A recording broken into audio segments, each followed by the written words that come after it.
Assalamualaikum warahmatullahi wabarakatuh. Alhamdulillah, Allahumma salli ala Sayyidina Muhammad wa ala ali Sayyidina Muhammad. Kullu amrin zibalin, semua amal yang baik, walam yubda' bi bismillah, kalau tidak dimulai dengan bismillah, fahuwa, maka amal itu putus. Tak bisa dibawa bekal untuk mati nanti menghadap Allah. Maka semua aktivitas dimulai dengan bismillah. Bismillahirrahmanirrahim. Setiap amal kalau tidak ada salawat maka tak sampai kepada Allah, jadi sampah saja. Maka kita pun selalu jumpa pun bersalawat, salaman pun bersalawat. Allahumma salli ala Sayyidina Muhammad wa ala ali Sayyidina Muhammad. Laisa minna man lam yarham saghirana wa lam ya'rif syarafa kabirina. Kalau tidak hormat kepada yang lebih tua, tak sayang kepada yang lebih muda, tidak diakui sebagai umat Nabi Muhammad SAW. Yang sahabat-sahabat yang lebih tua umur dari saya, yang lebih dimuliakan Allah, lebih dulu lahir ke dunia ini, adik-adik yang lebih muda dari saya, semua kita ini insya Allah dimuliakan Allah Subhanahu wa Ta'ala. Amin ya rabbal alamin.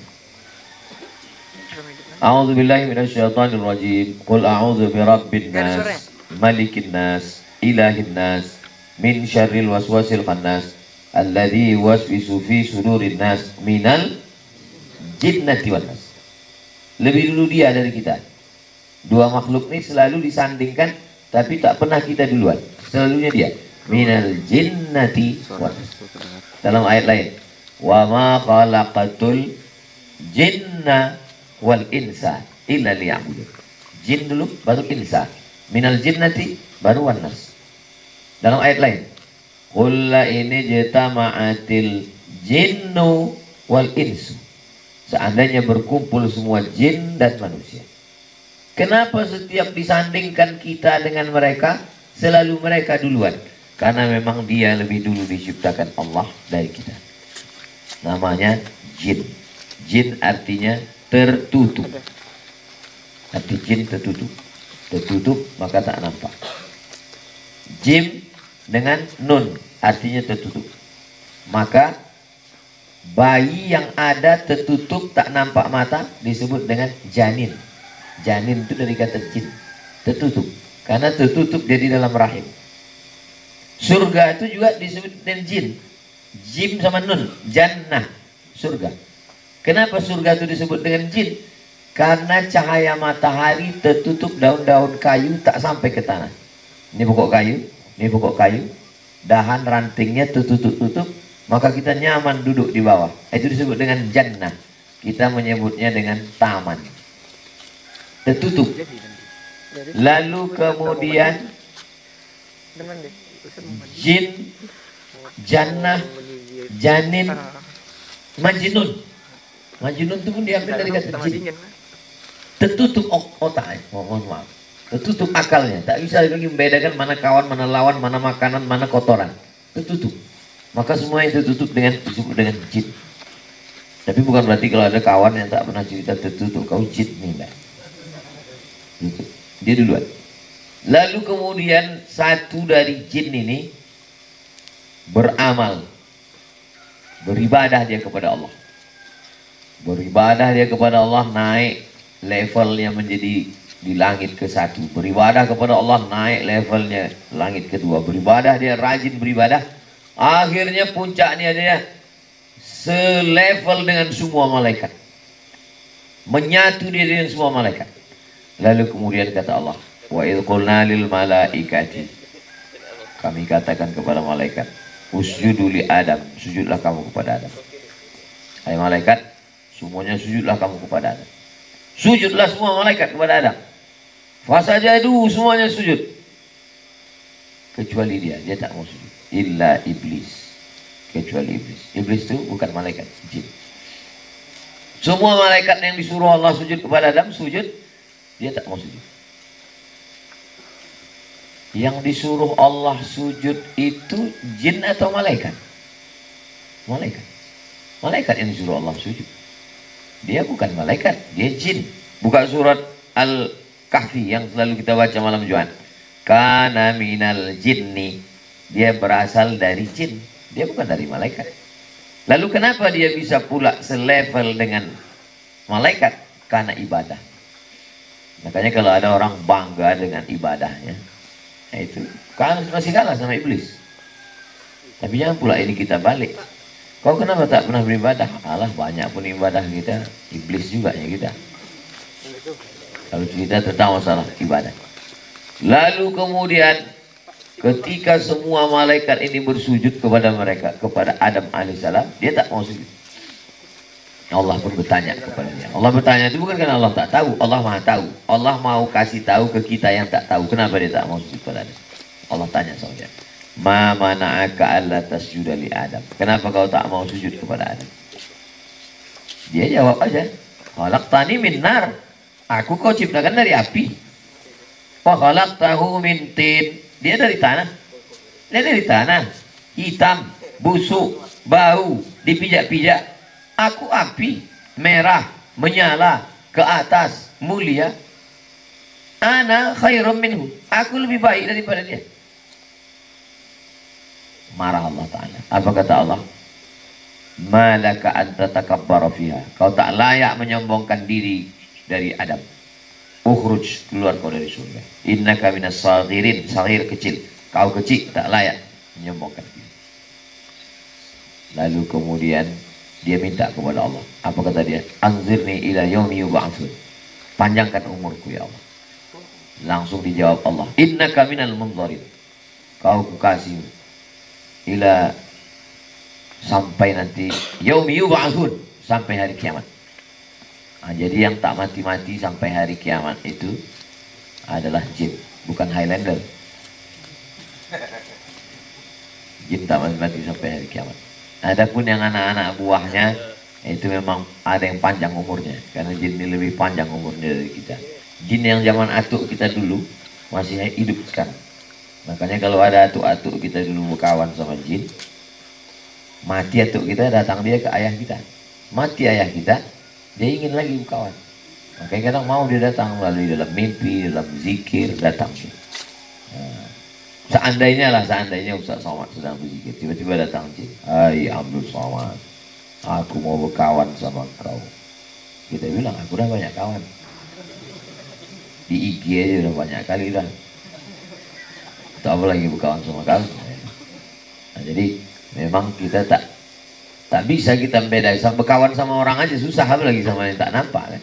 Kawan aja yang udah jelas-jelas mengaji sama kita, sama kita, jelas SKCK-nya, jelas sudah, bisa juga dia macam-macam. Apalagi jin. Jadi kalau ada orang berkawan sama jin itu susah, tak logis, tak masuk akal.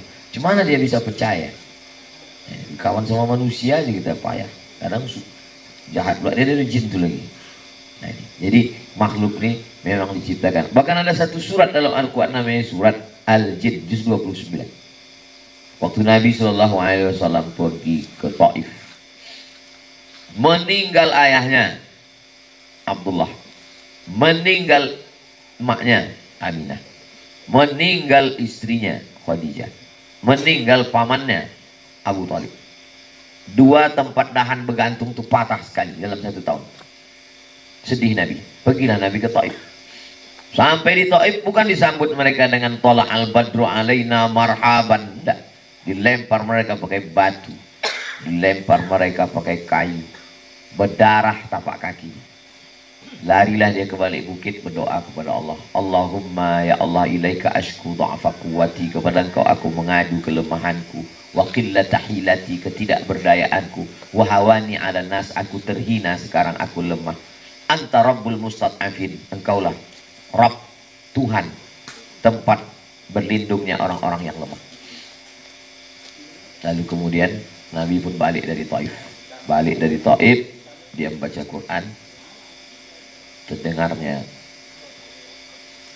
telah turun surat Al-Jin. Qul, katakan ya Muhammad SAW, uhiya ilayya annahu istama'a nafarum minal jin.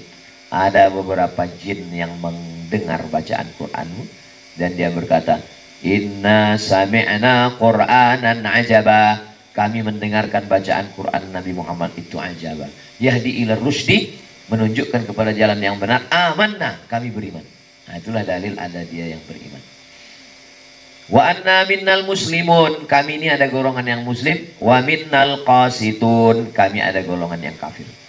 Golongan yang muslim taharrau rasyada, selalu mencari jalan yang lurus.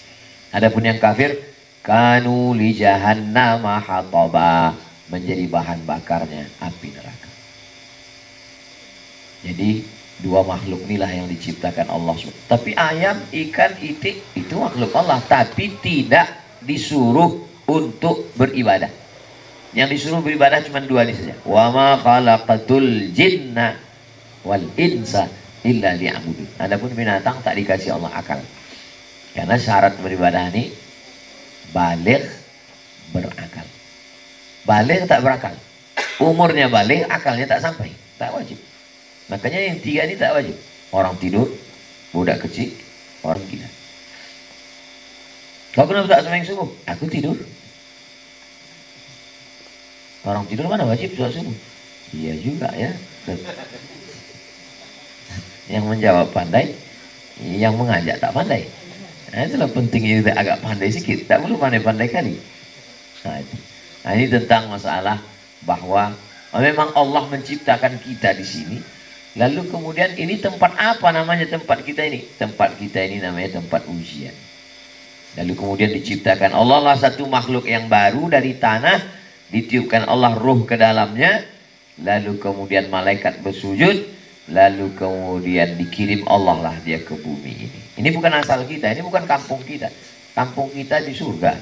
Nanti pada akhirnya setelah lulus ujian, kita pun akan balik, dipanggil Allah SWT. Ya ayyatuhan nafsul mutmainnah, wahai jiwa yang tenang, irji'i ila rabbiki, baliklah engkau radiyatan mardiyah, dalam keadaan diridhai Allah.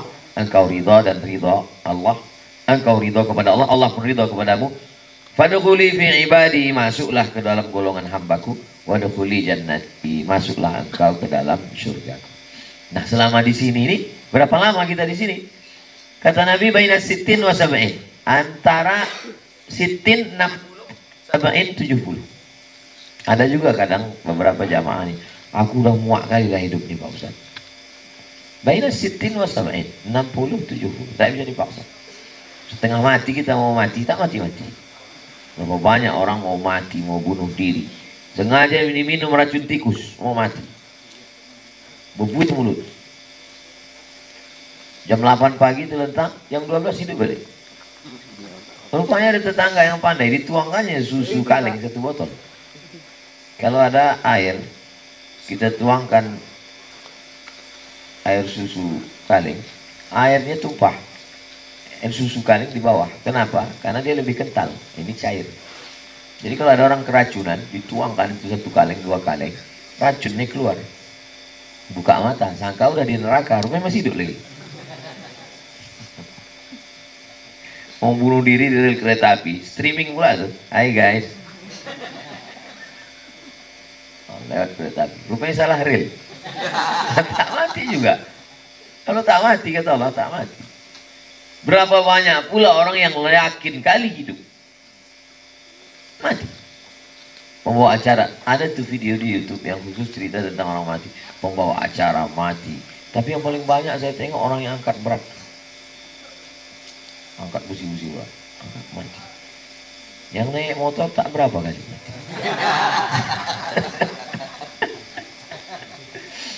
Jadi kalau tak mati, kata Allah SWT, tak mati. Nah, maka idza jaa ajalum, kalau sudah sampai ajal, la yastakhiruna sa'atan, tak dapat ditunda walau sesaat, wa la yastaqdimun, tak pula dapat dimajukan, dimundurkan walaupun sesaat. Di kampung mak saya dulu terjadi perang. Ada salah satu pendekar namanya Uteh Jambang, pesilat, meninggal dia. Ditanya orang lah ke anaknya, macam mana dia sebelum meninggal? Berwuduk dia, siap dia, dipakainya baju silatnya, pergi dia ke tempat musuh itu, dibawanya pedangnya, dipantainya musuh-musuhnya itu, mati semua. Habis itu dia ditembak orang, meninggal juga dia ujung. Sebelum berangkat itu ditanya amanahnya, kenapa ayah pergi? Di rumah ini pun aku mati juga. Pergi aku ke sana pun mati juga. Lebih baik mati di sini apa mati di sana? Lebih baik mati di sana. Karena kalau mati di sini, mati di atas tempat tidur. Kalau mati di sana, mati syahid. Keberanian tak membuat orang cepat mati, ketakutan tak membuat orang lambat mati. Boleh ditulis untuk baju kaos. Berani tak cepat mati, takut tak lambat mati. Diam pun mati, bercakap pun mati. Bagus mati bercakap. Prinsip saya gitu. Aku diam pun dia orang juga. Bercakap pun dia bagus tugas. Jadi jangan pernah kita takut. Lambat pun mati juga, laju pun mati juga. Bagus mati laju. Gagah kita kan. Si Fulan dulu kenapa mati? Itulah takut kali dia. Kok udah mau nyebrang tengok kanan kiri mati juga.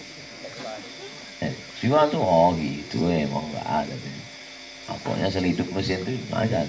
Mati juga. Kan sedap ceritanya. Tapi jangan dipahami tekstual, nanti tak ada yang pelan laju semua. Lalu makhluk yang satu ini diciptakan Allah SWT. Ada satu ini dia akal saja, tak ada hawa nafsu. Malaikat tak ada hawa nafsunya sama sekali. Malaikat itu tak pernah berpikir mau berbini, tak pernah mau beranak, tak pernah mau cari harta, tak pernah mau daftar ke KPU jadi caleg. Kan? Itu malaikat. Jadi waktu dia Allah ciptakan manusia, kata malaikat, "Atajalu fiha may yufsidu fiha wa yasfikud dima." Untuk apalah kau ciptakan manusia ya Allah? Kalau hanya sekedar bertasbih memujimu, wa nahnu nusabbihu bihamdika wa nuqaddisu lak. Kami memujimu. Waktu Nabi Isra Mi'raj, ada malaikat itu yang sejak diciptakan ribuan tahun, jutaan tahun, sampai Nabi Isra Mi'raj itu sujud aja, tak bangkit-bangkit. Lalu diciptakan makhluk yang baru hanya untuk bersujud. Sujudnya pun cepat kali.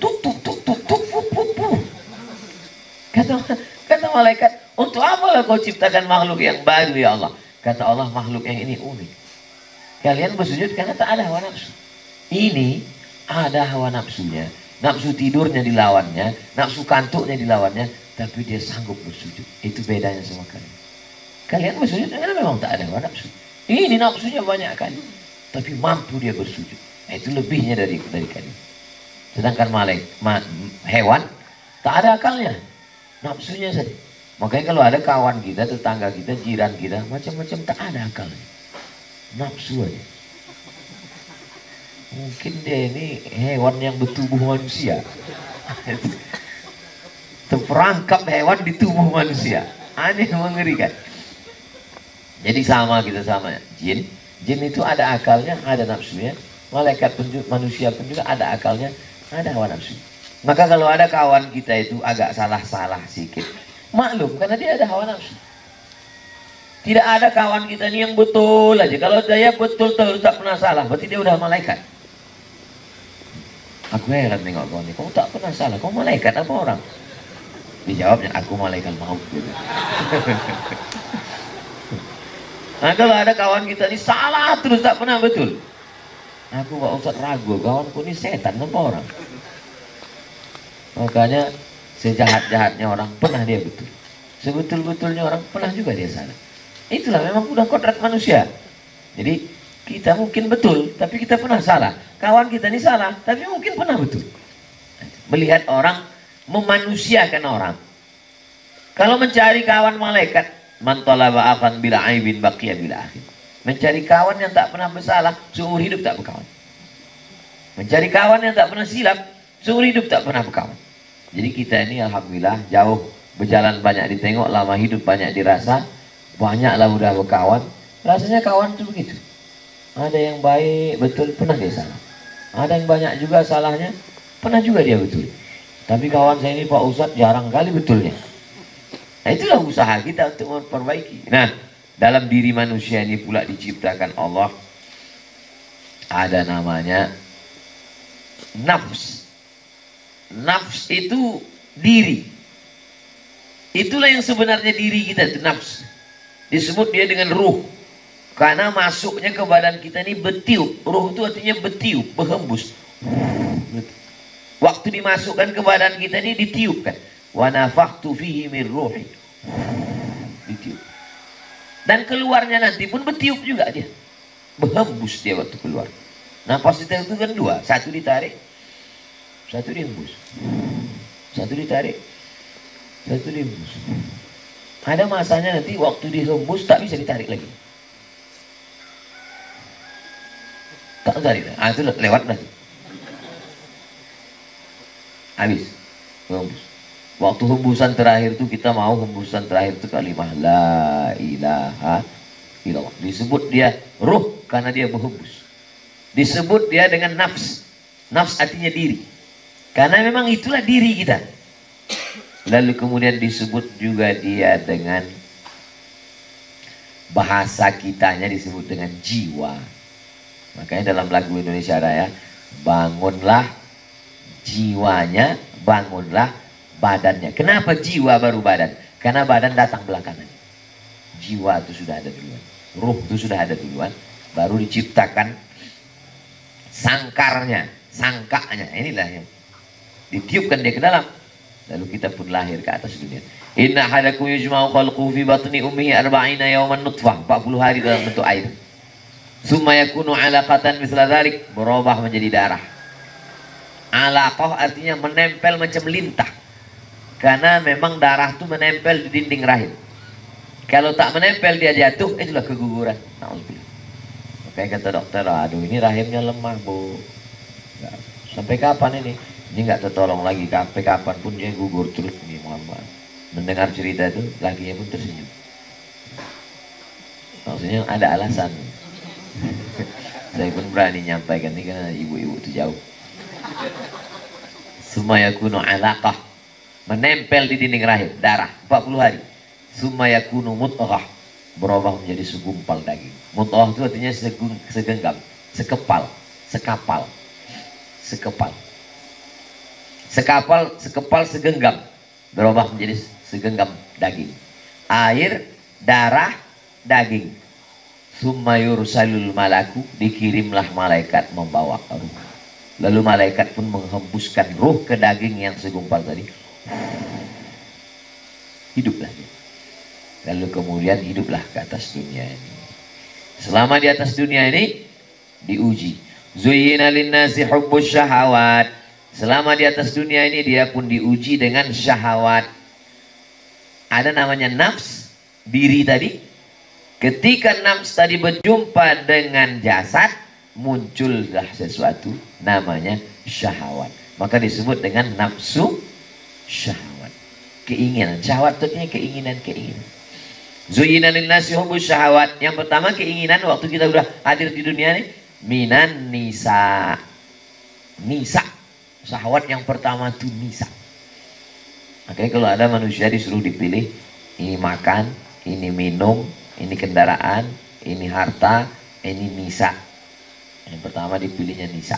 Memang Quran menyebut, Allah menyebut. Zuyyina linnasi hubbus syahawati minan nisa. Perempuan. Ada satu aliran, bagi dia nisa ini haram, perempuan ini haram, tak boleh. Karena kalau dia ada perempuan, lupa dia kepada Allah. Kalau sudah ada perempuan, lahir anak, lupa pada Allah. Hebatnya agama Islam. Justru Islam menjadikan perempuan sebagai penyempurna iman. Man tazawwaja, siapa yang menikah faqad istakmala nisfal iman, maka sempurnalah imannya. Dunia mata, dunia ini keindahan, wa khairu mata'iha al-mar'atus salihah, perempuan yang salihah. Makanya waktu Nabi datanglah 3 orang menjumpai Aisyah. Macam mana ibadah Nabi itu Aisyah? Oh, kata Aisyah, istri Nabi SAW, Nabi itu kalau beribadah bengkak kakinya sholat malam. Puasanya sampai kusangka puasa, rupanya tak puasa, kusangka tak puasa, rupanya puasa. Saking seringnya puasa. Sampai aku tak tahu dia puasa atau tak puasa. Begitulah ibadah Nabi. Istighfarnya 100 kali sehari semalam, taubatnya. Lalu kata 3 orang ini, taqalluha, amal kami kalau begitu tak ada apa-apanya. Kata yang satu, semua aku akan puasa terus tak makan-makan. Yang satu lagi mengatakan, aku akan tahajud terus tak tidur-tidur. Yang satu lagi mengatakan, wa ana a'tazilun nisa, aku akan menjauhi perempuan. Waktu mereka sedang cerita itu Nabi pun datang. Mendengar itu Nabi marah. Man qala kaita wa kaita. Siapa tadi yang mengatakan begini kata Nabi. Ana akhsyakum, aku orang yang paling takut pada Allah. Asumu, aku puasa, wa uftir, tapi aku juga makan. Aku mentahajud malam, wa arqud, tapi aku juga tidur. Wa atazawwajun nisa, dan aku menikah. Faman raghiba an sunnati falaysa minni. Jadi agama Islam menjadikan sesuatu yang dibuat orang pantang dulu malah menjadi ibadah. Muncul keinginan-keinginan. Hanya saja keinginannya menjadi halal dengan pernikahan, bukan perbuatan zina, bukan perbuatan. Jadi kalau ada orang mengatakan, saya nih Pak Ustadz udah pengajian, udah sholat, udah zikir, kenapa yang selalu saya pikirkan nih perempuan? Memang udah begitu kodratnya. Yang dikhawatirkan dulu kalau yang kau pikirkan laki-laki. Nah itu baru kau menyalah. Jadi pikir perempuan, memang Allah mengatakan Zuyina linnasi hubbus syahawati minan nisa. Yang kedua, wal banin, anak. Kumis melintang, badan berotot, tatu semua di badan. Tapi kalau udah nampak anak kecil hilang preman. Nangring. Udah kodrat itu. Zina hubbus syahawati minan nisa. Video call, apa kawan, apa? Itu anak abang, ini anak Pak Ustadz, tapi rasa cucu. Anak buah hati belayan jiwa. Nah inilah memang bagian dari, makanya doanya selalu Rabbana hab lana min azwajina wa dzurriyyatina qurrata a'yun, sejuk dipandang mata. Kenapa? Menengoknya sejuk mata kita. Memang itulah udah keinginan hawa nafsu. Dulu ada aliran-aliran yang menganggap anak ini membuat lupa kepada Allah. Tak boleh punya anak. Karena kalau punya anak lupa kepada Allah. Islam datang. Malah kata Nabi, tazawwajul walud, nikahi perempuan yang subur, yang banyak anaknya. Macam mana kita tahu dia subur Pak Ustaz? Bukan bisa dites. Tengok emaknya. Makanya kalau kenalan itu bukan cuma dia ditanya, tanya emaknya. Emak kau berapa anaknya? Anaknya 1 bang, tak lulus fit and proper test. Anak kau berapa emaknya? Emakku anaknya 12. Gua banget. Nah inilah yang dikatakan Nabi, banyak anaknya subur. Kenapa? Inni mukatsirum bikumul umam. Aku bangga nanti menengok kalian paling banyak umat Nabi Muhammad SAW. Banyak. Makin kalau udah banyak anak-anak umat Islam, banyak yang baik-baik, banyak, maka banyaklah yang mencoblos tanggal 14 Februari nanti. Saya teringat, tiba-tiba ingat itu karena ada, saya tengok ke kanan. Nah, lalu kemudian anak dalam Islam malah menjadi amal yang tak putus. Sholat subuh putus, zikir putus, doa putus. Tapi ada yang tak putus. Waladun sholihun, anak yang sholih. Hebatnya Islam, hawa nafsu menjadi ibadah. Nafsu pada perempuan menjadi ibadah. Kapan? Kalau disebut nama Allah, nikah. Anak, hawa nafsu. Kalau tak ada hawa nafsu mana jadi dia? Tengok aja lebih nih, kita akan hamil deh. Tapi ketika disebut nama Allah, maka anak-anak itu menjadi amal ibadah, bahkan tak putus. Makanya kalau ada perempuan selalu diajak orang, kau ini tiap tahun hamil, lu kemarin hamil ibadah. Ini amal ibadah, amal jariah. Zuyina linnasi hubbus syahawati minan nisa wal banin. Yang ketiga, wal qanatiril muqantarati minaz zahabi wal fiddah. Perhiasan emas dan perak. Memang kecenderungan manusia ini ingin punya perhiasan. Makanya Nabi SAW punya cincin di kelingking. Salah satu sebabnya, hadis Sahih Muslim di syarah Imam Nawawi, salah satu sebab kenapa Nabi bercincin, alasannya banyak. Pertama, stempel. Karena tulisan Muhammad Rasulullah itu stempel. Kalau ada surat, stamp. Tapi alasan lain, memang orang suka berhias. Makanya kalau ada orang suka pakai gelang, suka pakai cincin, memang udah naluri. Saya memang dari kecil suka bercincin. Bukan sejak zaman-zaman batu ini aja. Memang suka dari kecil suka bercincin. Atuk-atuk kami pun ada. Emak, almarhumah emak nih batu. Ini batu-atuk kau dulu. Saya simpan. Memang dari atuk-atuk kami dulu suka berhias. Wal qanatiril muqantarati minaz zahabi wal fiddah, emas dan perak. Dalam Islam tidak dilarang itu. Makanya kalau ada orang mengkoleksi pin emas, cincin emas, cuman bagi laki-laki jangan pakai cincin emas. Laki-laki tak boleh haram. Uhillu dhahab wal harir lil unsa min ummati. Aku halalkan emas dan sutra untuk perempuan. Aku ingin betul-betul pakai sutra ya Rasulullah. Boleh pakai sutra 2 jari. Ambil sutra, ukur 2 jari segini, tempelkan lah situ. Ingin dulu. Lama, saya ini orangnya, ada orang tak penting dia alasannya. Pokoknya asal larang Nabi, udah. Tapi ada sebagian orang, kenapa Nabi melarang? Rupanya, sutra ini dari ulat sutra. Itu kalau dipakai, memicu, menumbuhkan hormon. Kita ini di badan kita ini ada hormon feminin, ada hormon maskulin. Kalau hormon feminin kita menjadi lembut. Untuk memicu pertumbuhan hormon feminin pakai sutra. Itu maka perempuan bagus pakai sutra. Dia makin lembut, makin baik. Makanya kalau ada istri yang garang-garang, belikan dia sutra. Itu sama lembut dia baik.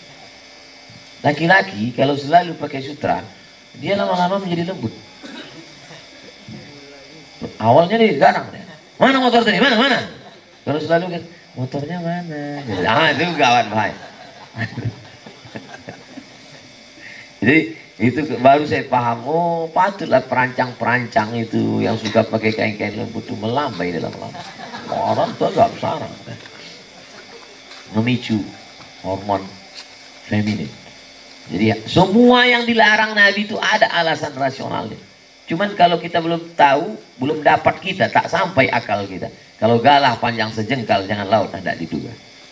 Galah ini bulu bambu, panjangnya cuma sejengkal, lautan dalam pula mau kita duga.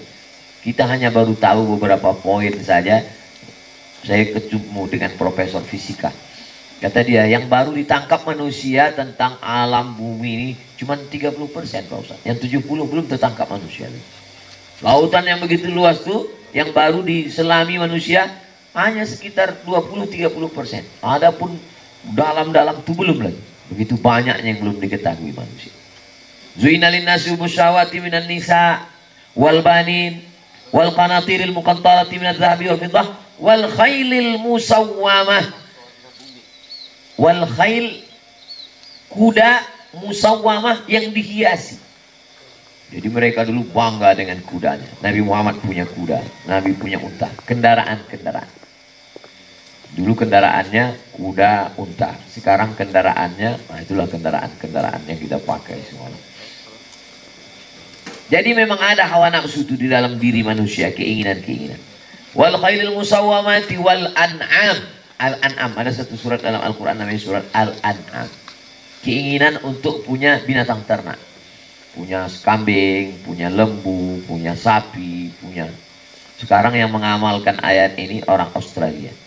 Kenapa? Sapi kita diimpor dari sana, India. Padahal tanah kita luas, rumputnya banyak, maka amat sangat bisa. Hawa nafsu ini berubah menjadi amal ibadah kalau dikelola dengan baik. Zuina linnasi syahwati minan nisa wal banin wal qanatiril muqantarati minadh dhahabi wal fiddah wal khailil musawwamati wal an'am wal harth, kebun, padi, gandum, sagu, kelapa sawit, kelapa hibrida. Maka ini semua adalah keinginan-keinginan. Kalau kita peturutkan ini sampai lupa kepada Allah, habis, ditelan dunia. Pergi pagi, pulang petang, peras keringat, banting tulang, tunggang langgang, lintang pukang. Kepala jadi kaki, kaki jadi kepala. Belum lagi anak bangun pagi, sudah pergi kerja. Belum sholat subuh.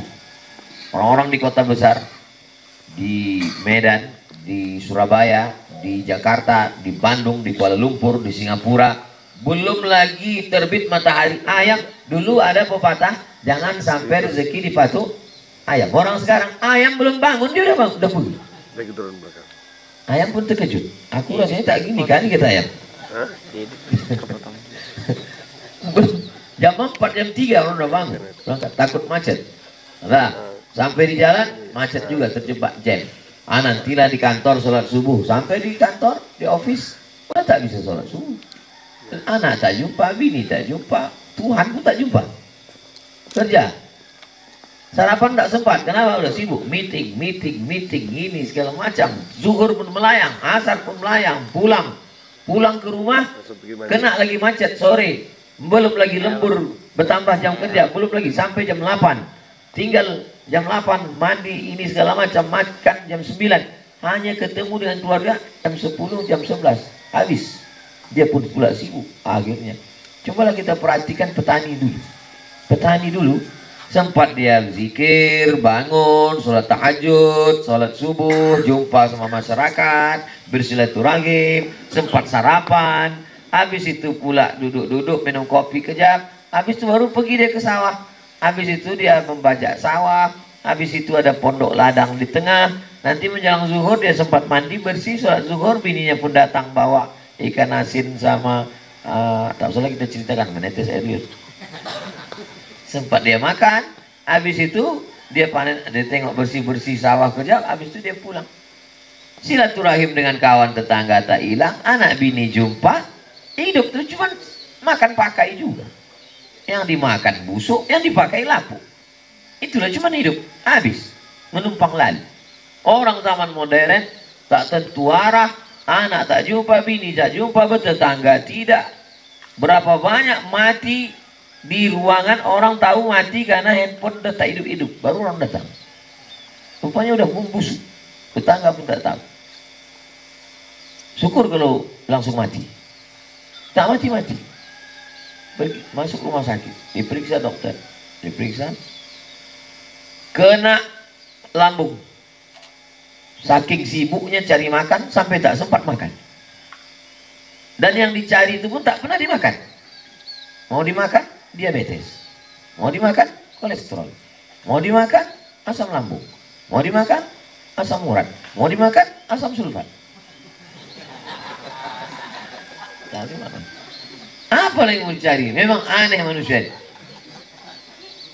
Saya nih Pak Ustadz tak cukup rasanya waktu nih Pak Ustadz. Kalau ditambah Tuhan 40 jam, 48 jam pun ditambah Allah, makin dunia ini makin tak cukup. Kalau tak kita lah yang mencukup-cukupkannya. Alhamdulillah kita masih cukup. Masih bisa jalan-jalan, masih bisa menikmati hidup, masih bisa silaturahim, masih bisa sholat, masih bisa turing tujung ya. Masih bisa menikmati hidup. Berapa banyak orang yang tak bisa menikmati hidup. Tegah bawaan, mau meledak otak. Dunia ini kecil. Dunia yang kecil ini mau dimasukkan ke, inilah ukuran kepala kita, nomor 9. Inilah ukuran kepala, dunia ini mau dimasukkan. Apa tak pecah pembuluh darah? Bam! Pecah. Nikmati. Dengan apa? Dengan yang halal. Dengan berzikir, dengan segala macam. Jadi rupanya yang berat ini, hidup ini sebetulnya bukan hidup itu. Yang berat itu adalah menahankan cakap orang. Hidup ini sebetulnya biasa aja. Tapi komen orang capek. Dulu kalau kita kunci pintu kamar, kunci pagar, kunci pintu rumah, kunci pintu kamar, diam kita tenang. Jangan sekarang enggak. Kunci pintu pagar, kunci pintu rumah, kunci pintu kamar, buka handphone, sakit kepala kita. Dulu yang mengkomen hidup kita cuma 4 orang. Tetangga muka, tetangga belakang, kanan, kiri. Asal kita di rumah, aman kita. Sekarang, buka Instagram, komen. Buka FB, komen. Buka grup WhatsApp, komen. Komen nilai menaikkan semua, asam naik semua. Yang turun cuma satu, asam urat, turun ke kaki. Yang lain itu naik semua, naik ke otak, naik semua. Pusing saya Pak Ustadz, sakit kepala saya Pak Ustadz. Semalam jumpa kawan 2 orang, dua-duanya keluar dari grup. Tak tahan. Buat grup baru. Lebih parah pula lagi. Jadi hidup ini kalau tak pandai-pandai menitibuhi. Kalau takut kena air, jangan rumah di tepi pantai. Kenapa? Resiko hidup dia ya ini. Hidup ini Masya Allah, tabarakallah. Maka saya tak pernah saya pikirkan komen-komen. Saya baca aja sedikit. Tapi tak sempat dia masuk. Mulut ini bisa di stop. Bagaimana cara men-stop mulut? Diam. Tangan ini pun bisa berhenti. Bagaimana cara diam? Kaki ini pun bisa di stop. Bagaimana menyetop kaki? Diam. Tapi ada satu yang tak bisa kita stop. Apa? Ini tak bisa kita stop. Itulah maka orang bisa jam 2 malam di kamar. Anda bisa beli tempat tidur, tapi tak bisa membeli tidur. Anda bisa beli rumah sakit lengkap dengan dokter spesialisnya, tapi tak bisa membeli sehat. Bukan hadis, dapat saya di grup WA. Hah? Maka ini tak bisa dihentikan. Pikiran ini tak bisa berhenti. Dia berpikir terus sampai jam 2 malam. Kena penyakit insomnia. Kenapa begini, kenapa begini, kenapa begini, kenapa begini, kenapa. Jadi sesungguhnya ada orang semakin besar kota, semakin hebat metropolitan, pelayanannya adalah bagaimana relaksasi menenangkan pikiran. Datanglah ke terapis, datang apa. Begitu kita masuk ke dalam, terdengar suara gemericik air terjun. Dengan kicau-kicau burung. Yang semuanya bohong. Burung pun mendengar itu bingung. Ini bukan suara aku gitu. Burung pun tahu itu bohong semua. Lalu dibakarlah bunga-bunga segala macam. Namanya aromaterapi. Kita pun di dalam, aduh tenang kali terasa di sini. Apa tak tenang? Orang suasana baru, AC-nya kencang. Tenanglah di situ. Ah, kita pun suruh pejam mata tuh. Kosongkan pikiran. Tarik nafas. Tarik. Tarik. Lama tahan, keluar dari bawah. Kita tidak disuruh begitu. Dalam Islam itu simple aja. Bagaimana kalau terasa sempit dunia? Ambil air wudhu. Ambil air wudhu. Idza qumtum ila shalah faghsilu wujuhakum basuh muka wa aydiyakum ilal marafiq, tangan sampai siku, wamsahu bi ru'usikum, kepala sampai telinga, wa arjulakum ilal ka'bain, kaki sampai mata kaki. Besar masalah hidup ini. Engkau lebih besar, lebih mulia, lebih agung. Angkat tangan. Allahu Akbar. Di sana itulah pikiran kita terhenti. Karena pikiran kita fokus kepada apa yang kita baca dan siapa yang kita sembah. Makanya Allahu Akbarnya itu kuat. Didengar telinga, masuk ke kepala, masuk ke hati. Connect antara mulut dengan hati. Allahu Akbar.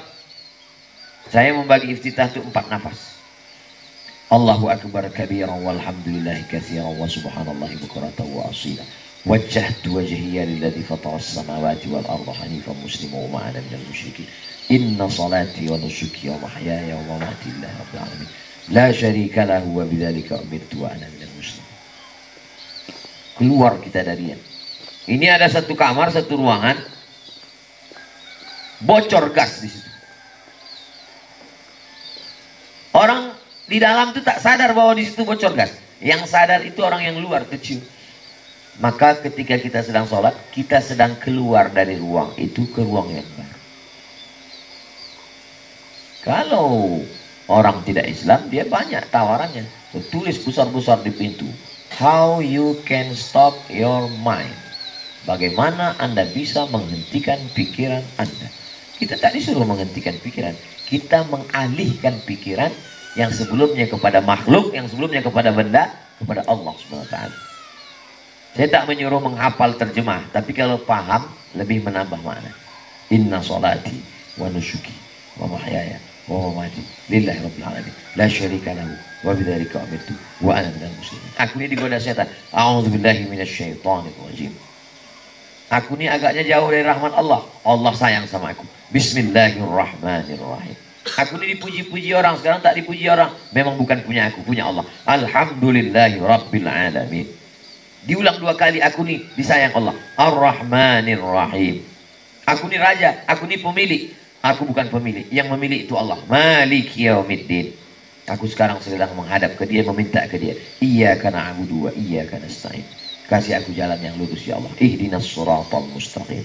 Jalan yang pernah kau berikan kepada nabiyin, wasiddiqin, wasyuhada, wassalihin. Shiratal ladzina an'amta 'alaihim ghairil maghdubi 'alaihim waladdallin. Amin.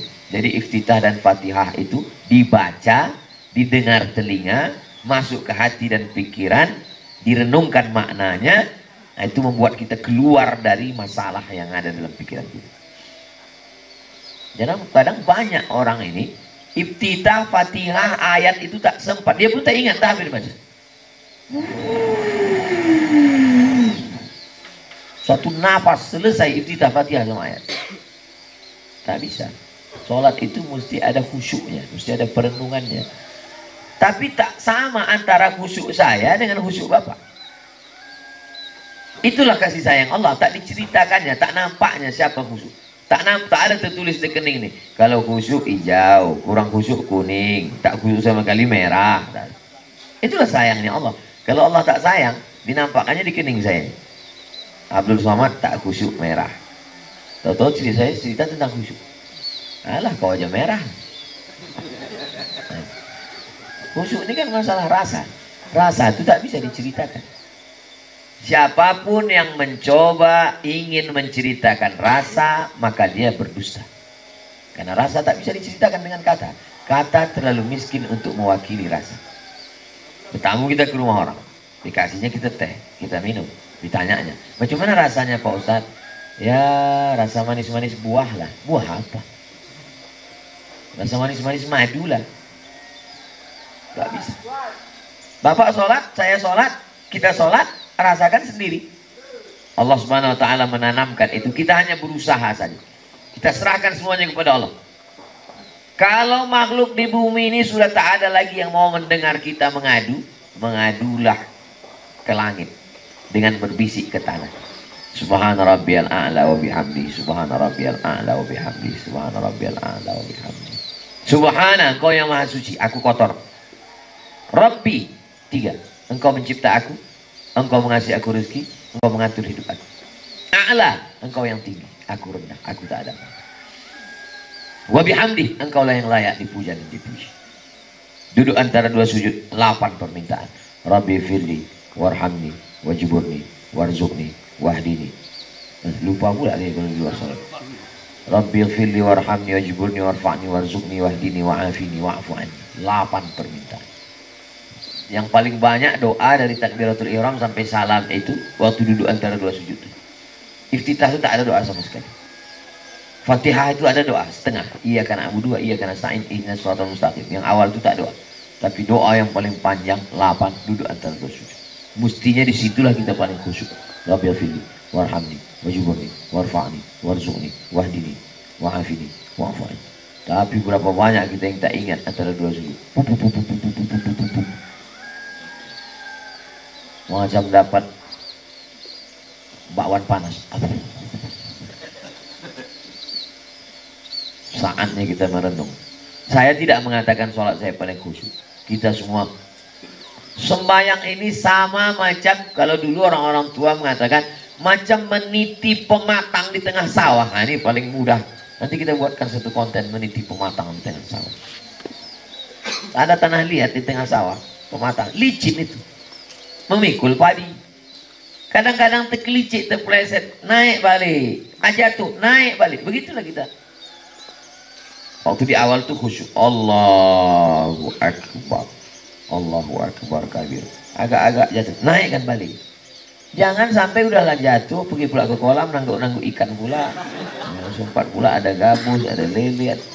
Tak bisa. Cepat balik ke pangkal jalan. Makanya takbir itu membalikkan kita. Allahu Akbar, balik dia balik. Sami Allahu liman hamidah. Allahu Akbar. Begitu juga lah hidup ini. Sama juga macam naik. Sama juga macam bawa motor. Kadang agak-agak begini, hampir juga naik.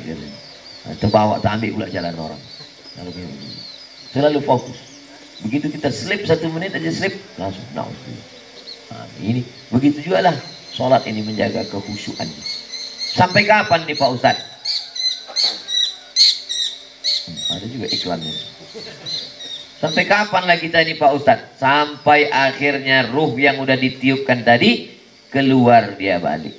Itulah yang kita inginkan. Dari mulai ruh bertiup sampai ruh dicabut, kita dalam keadaan husnul. Saya mau Bang Adi kenal sama saya, Bang Rizal kenal saya, Datuk kenal sama saya. Selama perkenalan kita ini, kenangan yang diingat tuh baik. Kenal saya dengan Ustadz Tengku Zulkarnain, berjalan kami sama berdakwah ke sana, pergi ke Tawalib Padang Panjang, pergi ke Diniah Putri, membuat endorse masjid dan asrama, pergi ke Medan, pergi, habis itu meninggal. Tapi kenangan yang ada dalam kepala saya baik. Ziarah saya ke makam. Kalau ingat saya bacakan Al-Fatihah. Saya mau kita punya kenangan yang baik. Ar-rihlatu hayatun qasiratun. Hidup ini perjalanan pendek. La tabqa minha illa dzikrul hasan. Kalau perjalanan itu sudah berlalu, yang diingat hanya kenangan yang indah.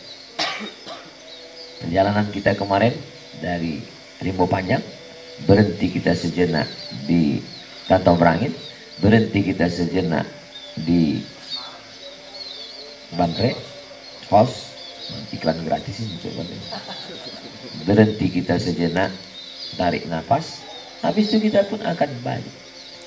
Balik artinya bahasa Arabnya raji'un, balik.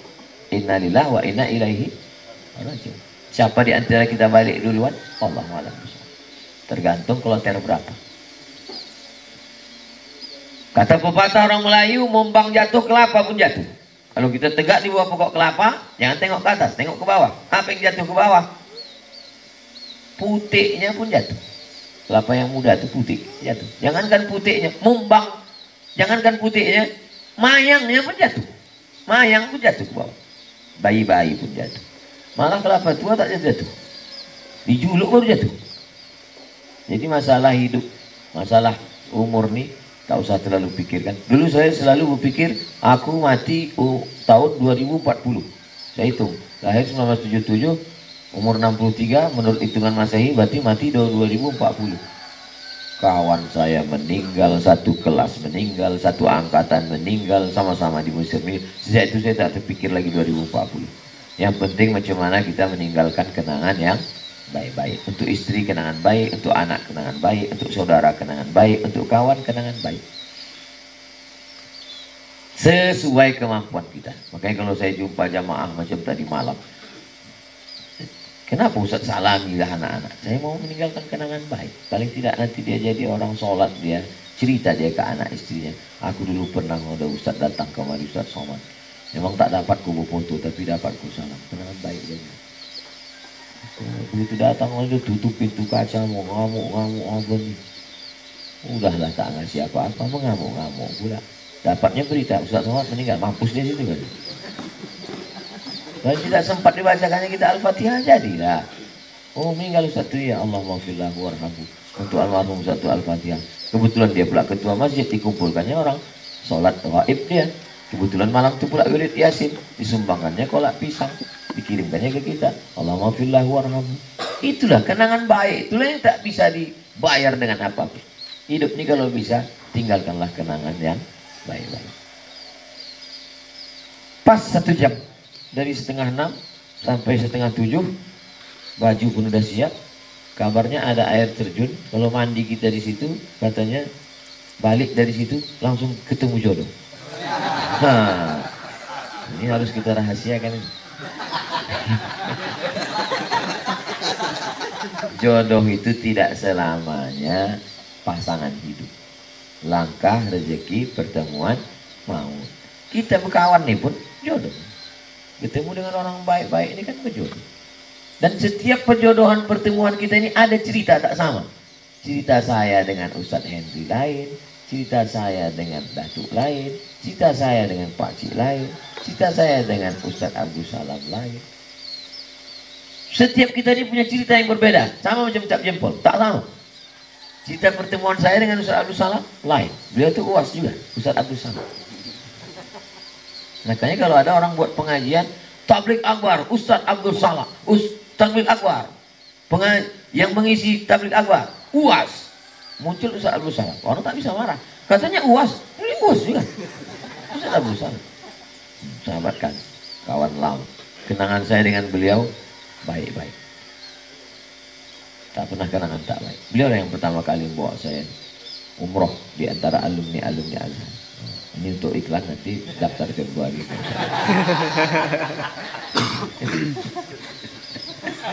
Bapak-ibu yang dimuliakan Allah Subhanahu wa taala, kenangan sama Bang Adi.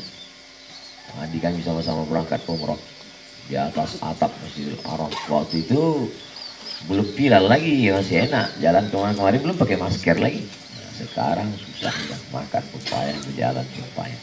Tapi insya Allah semuanya jadi kenangan yang baik-baik insya Allah. Salam saya Bang Adi untuk semua rombongan kita dulu. Jarang jumpa. Pergi saya ke pasar bawah, bawa jamaah, bawa tamu-tamu, pakai masker.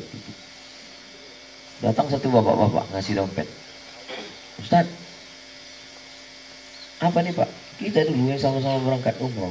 Ini toko saya sini Pak Ustaz. Dompet. Masih ada, ingat kenangan Pak. Hidup ini yang kita mau kenangan baik. Karena kenangan baik itulah yang tak akan lupa. Dan rupanya kata Nabi, almar'u ma'aman ahab. Orang nanti di akhirat akan bersama dengan siapa yang dia cintai. Mudah-mudahan kita ini berkasih sayang karena Allah Subhanahu wa taala. Di padang mahsyar dicari Allah. Ainal mutahabbu Nabi Jalali, mana orang yang dulu berkasih sayang karena aku. Dan di surga pun akan bersama dengan orang yang disayangi. Datang orang berkulit hitam, budak hamba saya mau peluk Nabi kuat. Kata Nabi, kenapa lah kau peluk aku kuat-kuat? Kata dia, aku ni hitam, budak miskin, susah. Aku tak yakin nanti di akhirat bisa jumpa dengan engkau. Kata Nabi, almar'u ma'aman ahab. Kalau kau tulus sayang sama aku, nanti kau pun akan berjumpa dengan aku. Tulus kita dengan emak ayah, jumpa. Tulus kita dengan guru-guru kita, jumpa. Tulus kita bersaudara, maka insya Allah bersama kita dari Rimbo Panjang ke Harau, bersama pula kita nanti di surga Jannatul Firdaus bersama Nabi Muhammad SAW. Banyak cakap, banyak pula yang sakit hati, banyak tersinggung. Abdul Somad hamba Allah yang dhaif, mohon maaf atas segala silap salah. 10 jari diangkat, 11 dengan kepala. Di akhir majlis sama kita berdoa, mudah-mudahan Allah memberikan kita keluarga sakinah, mawaddah warahmah, anak cucu kita soleh dan solehah, rezeki kita melimpah dan berkah, mati kita dalam keadaan husnul khatimah, dan kita masuk ke dalam jannah bersama Rasulullah sallallahu alaihi wasallam. Ala hadhihi niyah al-Fatihah.